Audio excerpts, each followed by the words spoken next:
Kebijakan ini harus dilihat untuk kepentingan nelayan dan untuk kepentingan ekosistem. Saya kira kalau pendapatan negara itu belakangan. Saya membela argumen ekspor ini untuk kepentingan nelayan pada awalnya.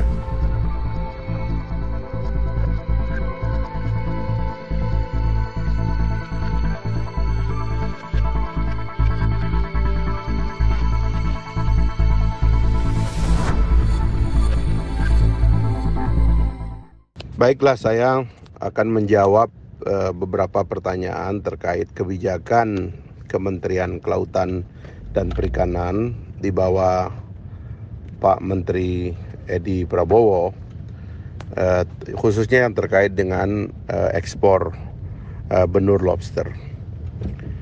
Ekspor benur lobster itu adalah konsekuensi dari adanya penangkapan benur lobster yang dilakukan oleh nelayan Indonesia secara turun-temurun sudah lama. Jadi apabila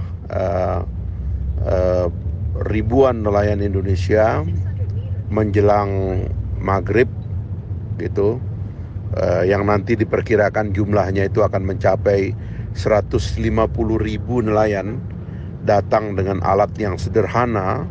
Mereka itu berada di garis-garis pesisir Indonesia, merentang alat sederhana yang terbuat dari kertas semen itu yang disebut pocongan di seantero garis pantai Indonesia.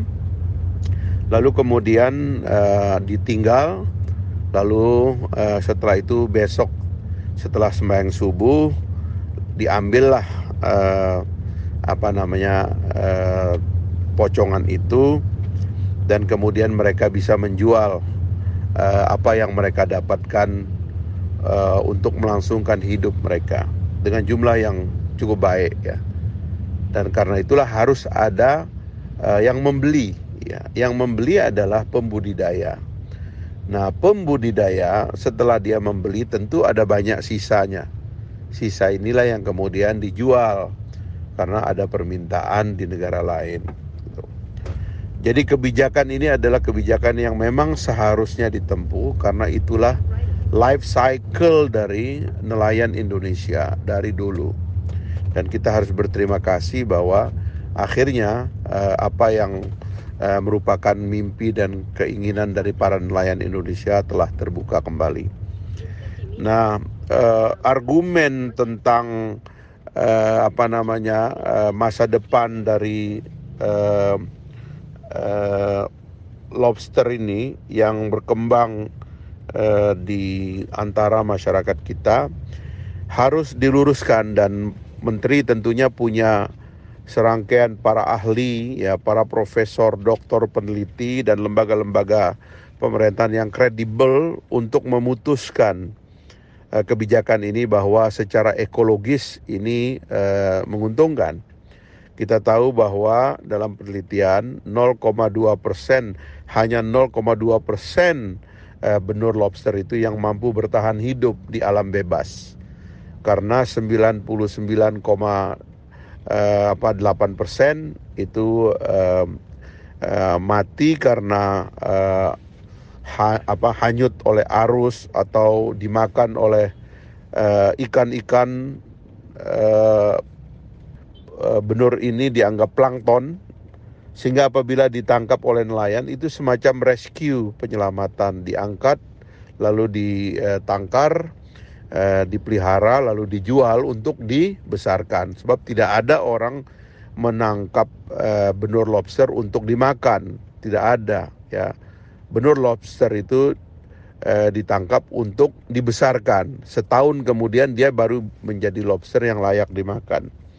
Jadi ini adalah penelitian yang valid yang harus dibela oleh pemerintah, dan karena pemerintah punya alat untuk mengambil keputusan.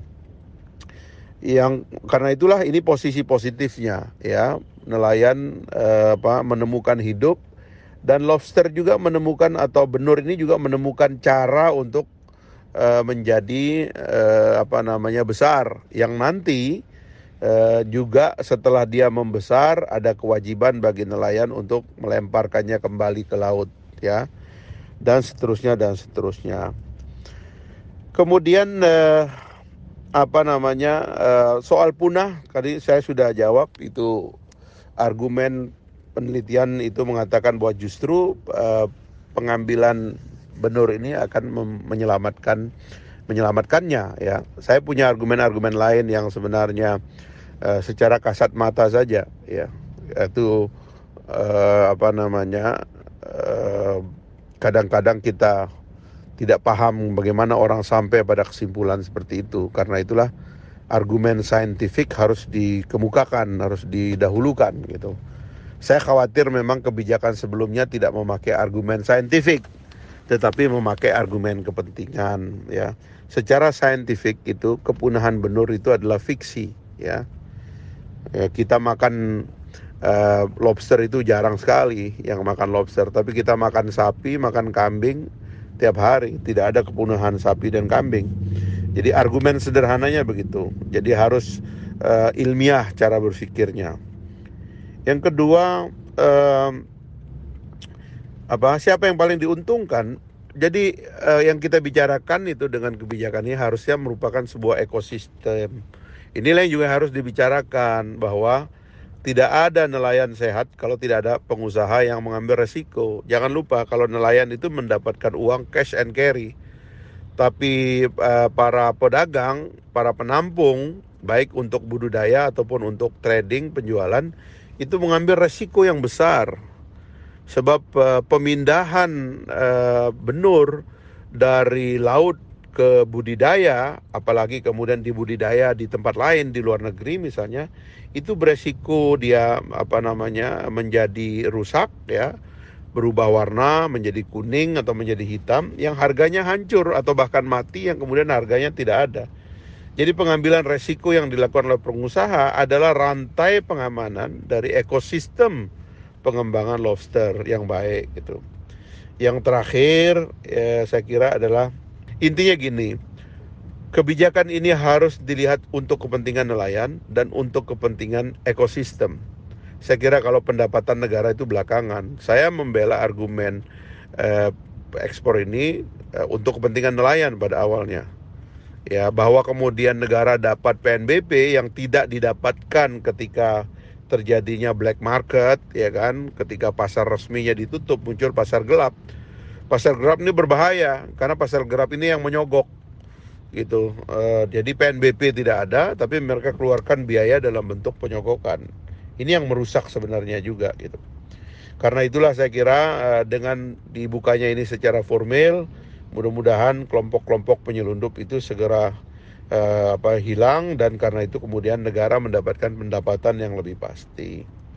Itu yang saya ingin sampaikan. Jadi saya berharap Pak Menteri itu berargumen secara saintifik, ya, menyampaikannya kepada masyarakat, terutama masyarakat yang non nelayan. Kalau nelayan ini menerima kebijakan ini dengan sangat bersukacita, karena ini akan menghidupkan mereka kembali, ya. Satu tradisi menangkap benur lobster yang sudah berlangsung. Saya sejak SD itu orang-orang menangkap benih apa saja yang ada di laut itu, kerapu, ya, ikan-ikanan, ya, termasuk benur untuk lobster dan sebagainya. Itu sejak saya kecil itu saya sudah menyaksikan itu semua. Sehingga nelayan itu sangat gembira. Saya ingat betul pada masa-masa bertelurnya ikan, bertelurnya lobster itu menjadi masa-masa kegembiraan bagi masyarakat nelayan yang ada di pesisir. Karena itulah ini harus diberikan dukungan, dan pemerintah dalam hal ini Pak Menteri harus mengkomunikasikannya secara baik agar diterima baik oleh masyarakat kita. Saya sering berargumen seperti ini, ya, bagaimana kita mengizinkan tambang mineral, sementara mineral itu kalau kita andaikan seperti beranak, ya, atau menetas, ya, atau bertelur, maka dia sekali bertelur dalam jutaan tahun. Ya, bagaimana kita mengizinkan kulit bumi kita yang hijau itu ya dikeruk untuk mengambil satu barang yang langka, yang hadirnya itu setiap jutaan tahun. Sementara kita mau melarang lobster yang lahir setiap hari, dan satu induk lobster itu bisa melahirkan ribuan telur, ribuan benur. Kita larang. Bagaimana kita mengizinkan perdagangan atau pertambangan yang dimodali oleh konglomerasi, karena tambang itu memerlukan alat-alat berat. Sementara bisnis yang alat tangkapnya sendiri itu tidak ada harganya karena bisa dirakit oleh nelayan kita dengan kertas-kertas bekas, lalu kita larang. Bagaimana bisa yang memberikan kehidupan kepada ratusan ribu nelayan kita di pesisir kita larang, sementara tambang yang begitu punya efek luas kepada pengrusakan alam itu yang menghidupkan hanya segelintir orang kaya yang punya modal untuk membeli peralatan-peralatan besar itu kita biarkan. Ini salah satu argumen yang penting untuk disampaikan oleh Pak Menteri.